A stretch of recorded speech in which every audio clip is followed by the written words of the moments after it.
If you've known me for a while, you probably have heard me tell the story. It goes back to almost 11 years ago and 2009. And this year was really a turning year for me. It was really the first time that I decided to stop being hard on myself. And this is how it came about. I was on a call with, at that time, one of my spiritual mentors, and I was on the call with many other women, and she was talking to one of them, and she was asking her, if you had a friend who every time you hung out with her, she would criticize what you wore, she would make a comment about what everything that you're saying, that, or she would make a comment about how much weight you gained, or it was just she never could find anything positive to say about you. Would you still be friends with her? And of course, the woman she was speaking to said, absolutely not. And then my spiritual mentor then responded, so why are you being that friend to yourself? And as you can imagine, there was silence. And then she continued, it is time that you love yourself no matter freaking what. And from that day on, I realized that that sentence, that phrase, I love myself no matter freaking what, was going to be the phrase that was going to help me to overcome my insecurities, my self-criticism, and my self-judgment. And it did, because it wasn't about telling myself this phrase when everything was going well. It was specifically in the moment where I struggled that I would recall this phrase, and sometimes even have to say it out loud, to scream it out loud, in order to be able to move beyond that self-judgment, hello, that self-criticism, that self-hatred. And over the years, so it's been a little over 10 years, over the years I realized how powerful these kind of sentences, of phrases can be, especially with the emotion behind them. And that's when I realized that finding for ourselves a motto, and I use consciously the word motto instead of the word mantra, because coming from a traditional yoga training background, mantra is something completely different, right? And perhaps one day we'll dive a little deeper into that.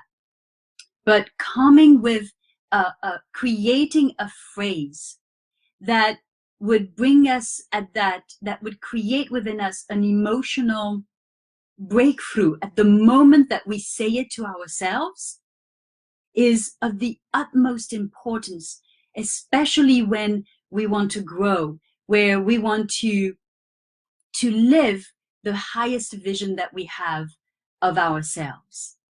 And so this is just an example of a motto. And recently I was talking to, I was telling this story to a group of students on my online group coach. And I had a participant of the program who shared this Hebrew saying, Hineni, saying literally, I am here. And the story behind that is, I believe, when God called out to Abraham, and that was Abraham's response, Hineni, I am here. I thought that this was so powerful. The the beauty of the sounds of this simple word is evokes in me something. It stirs at the string of my heart. I am here, hineni. And I just loved being able to share that with you. So whether or not you repeated that sentence throughout the day, or you found a sentence or a phrase, a motto that resonates with you, that's the most important thing. Yes, thank you. Lisa is sharing to get herself to that present mindful place. She asks herself, where am I? And the answer is always here. And then she asks herself, what time it is? And the answer is always now. Absolutely. Beautiful. Thank you for sharing this, Lisa. Safira was saying, I have used Hineni in the past, but she wanted to come up with something new today. So her new motto is love forever. I love it. I just absolutely love it. This is inspired by Japanese artist Kusama and an exhibit of hers. It has helped Safira see that her practice makes a future possible. Wow. Absolutely love it. Thank you so much for sharing this. Love forever. Yes. I absolutely love it. And I can feel the emotion behind it. Yes. Beautiful. Thank you. Isn't that powerful, right? When you find something, a sentence, a phrase that gives you that momentum towards getting closer to how it is or what it is you want to live or accomplish in your life. It's extremely powerful. I share often that I love to watch movies, right? But truly what I watch when I watch movies is I listen to the phrases, I listen to the dialogue, and sometimes I will catch a nugget, a wisdom nugget. And it's so powerful because it gives me inspiration, it gives me energy, right? It gives me motivation, even more so, to move towards, as you said so beautifully, your possible future, which is right now. Right? Because that possible future, we are creating it right now. So might as well live it right now. And that's the beauty, and that's the true message of this mindfulness challenge behind this mindfulness challenge is to create what we want for ourselves right now. Not so much later, but right now. Yes. Absolutely. Safira said a line from a poem can also inspire a motto. Absolutely. And there are some beautiful poems out there. I was recently sharing one of them that I really, really love from Rabindranath Tagore, who is a early 20th century Indian poet, and he was talking about the stream of life. That's actually the title of his poem.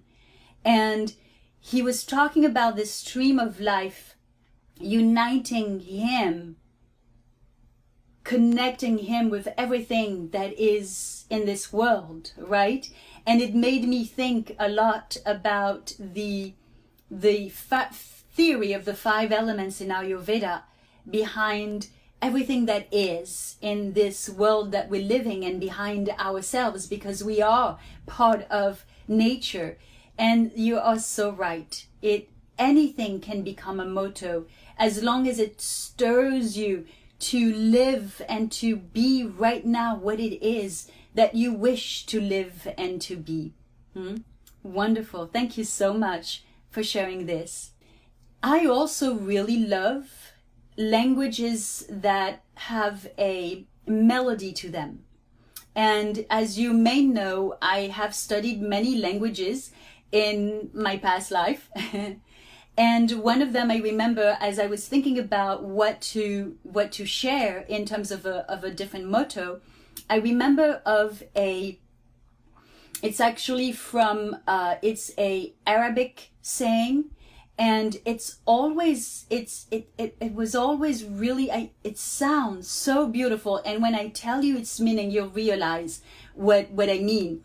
It goes, La ilaha illallahi. La ilaha illallahi.